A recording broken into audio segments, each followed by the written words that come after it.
Ait Benhaddou is a traditional Berber Ksar on the southern side of the High Atlas. It lies in the valley of the Ounila River, which flows between palm trees and low shrubs, bringing water into an otherwise dry landscape. Along its banks, camels sometimes move in a slow line, one after another, like a quiet reminder of ancient journeys. The village stands on an old caravan route that once connected the Sahara with Marrakesh. Caravans arrived from the south, from the Dra region, and continued through mountain passes further north. The camels carried salt, carpets, spices, and other goods. Traders rested in the caravanserai at the entrance to the Ksar, where they found shade, water, and a place to spend the night. Traces of these routes are still visible today in the dust of the paths and in the rhythm of the valley. According to historical sources, the beginnings of settlement date back to around the 11th century.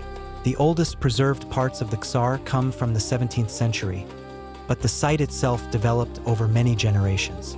The houses are built from clay, straw, and stone. The clay is mixed with water and small pebbles, pressed into wooden molds, and left to dry in the sun.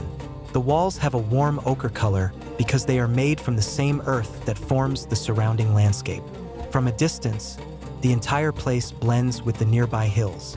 The buildings stand close together, connected by narrow alleys and stairways.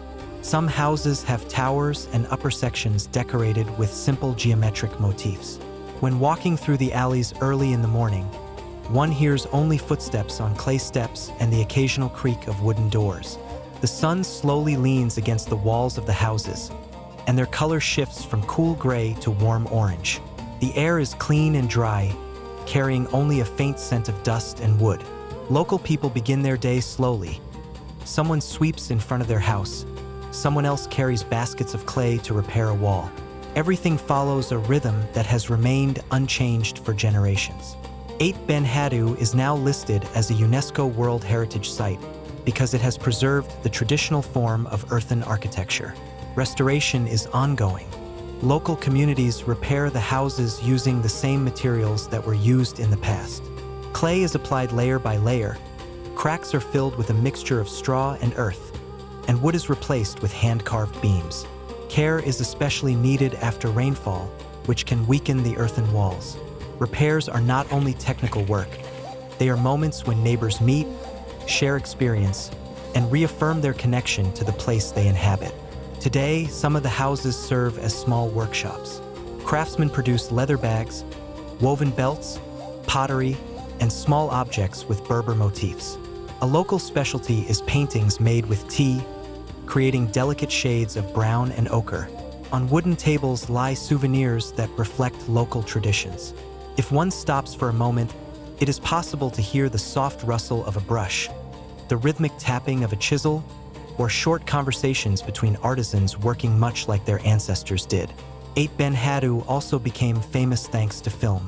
Its appearance resembles ancient cities, and many major productions were shot here, such as Gladiator, Lawrence of Arabia, The Mummy, Alexander, Kingdom of Heaven, and several scenes from Game of Thrones. Film crews bring a different kind of movement into the valley: lights, equipment, costumes. Today, only a few families live here, maintaining a traditional way of life.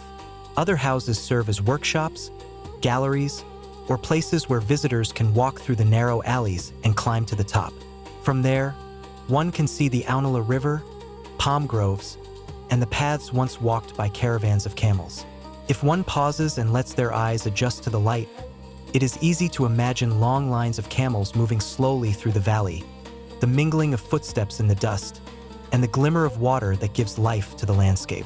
Ait Benhaddou thus brings together history, craftsmanship, film, and everyday life. It is a place that has preserved its character for many generations and continues to tell a story of journeys, landscapes, and the people who live here.